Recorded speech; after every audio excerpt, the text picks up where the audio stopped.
महाशिवरात्रीच्या तुम्हा सर्वांना खूप खूप शुभेच्छा. तर इथं मी सकाळी मस्त अशी तयार झालेली आहे. कारण मला थोडा साडी नेसायला वेळ लागतो, त्यामुळे मी आधीच आवरून घेतलं. घरातलं सगळं काम माझं सकाळी लवकर उठून मी आवरलं होतं. देवपूजासुद्धा आवरली होती आणि खूप छान वाटत होतं घरात. एकदम प्रसन्न वातावरण झालं होतं. त्यानंतर मी अभिषेकसाठी मंदिरात जाण्यासाठी जे काही सामान लागणार होतं ते एका साईडला काढून ठेवलं, की जेणेकरून जाताना काही विसरायला नको म्हणून.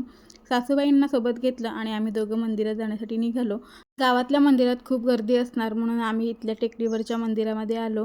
धरणाच्या बाजूला छोटंसं एक मंदिर आहे आणि इथे एवढी गर्दी नसते, म्हणजे बऱ्यापैकीच लोक येतात, जास्त नसतात.